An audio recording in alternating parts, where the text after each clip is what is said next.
ఆంధ్రప్రదేశ్ రాష్ట్ర ముఖ్యమంత్రి, తెలుగుదేశం పార్టీ జాతీయ అధ్యక్షుడైన నారా చంద్రబాబు నాయుడు ఎప్పుడు ఎలా వ్యవహరిస్తారో ఇటు ఆ రాష్ట్ర ప్రజలకు, అటు ఆ పార్టీకి చెందిన నాయకులకు అర్థం కాదు. ఎందుకంటే ఆయన ఎప్పుడు ఏ నిర్ణయం తీసుకుంటారో, ఎప్పుడు ఎవరికి ఏ పదవి ఇస్తారో, ఎందుకు ఇస్తారో, ఒక్కోసారి ఎందుకు పదవుల నుండి తప్పిస్తారో అర్థం కాక తెలుగు తమ్ముళ్ళు తలలు పట్టుకుంటున్నారు. అచ్చం ఇలాంటి సంఘటన ఎదుర్కొంటున్నారు తెలుగుదేశం పార్టీ సీనియర్ నాయకుడు, ఆ రాష్ట్ర ఉప ముఖ్యమంత్రి, రెవెన్యూ శాఖ మంత్రి అయిన కేఈ కృష్ణమూర్తి. ప్రస్తుతం ఉప ముఖ్యమంత్రిగా, రెవెన్యూ శాఖ మంత్రిగా పదవి బాధ్యతలు నిర్వహిస్తున్న ఆయనకు ముఖ్యమంత్రి నారా చంద్రబాబు నాయుడు దిమ్మ తిరిగే షాకిచ్చారు. రాష్ట్ర రెవెన్యూ శాఖ మంత్రిగా వ్యవహరిస్తున్న కేఈ అధికారులకు కత్తెర వేశారు చంద్రబాబు నాయుడు.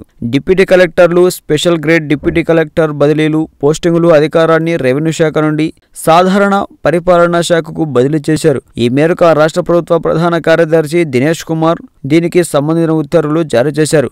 అయితే గత కొంతకాలంగా ముఖ్యమంత్రి నారా చంద్రబాబు నాయుడు పార్టీలోని సీనియర్ నాయకులకు అవమానపరుస్తున్న సంగతి తెలిసిందే. ఇదే విషయం గురించి ఇటీవల జరిగిన మంత్రివర్గ సమావేశంలో భాగంగా మంత్రి పదవి కోల్పోయిన సీనియర్ నేత, మాజీ మంత్రి బొజ్జల గోపాలకృష్ణ ఏకంగా చంద్రబాబు నాయకత్వాన్ని ప్రశ్నిస్తూ లేఖ రాసిన సంగతి తెలిసిందే.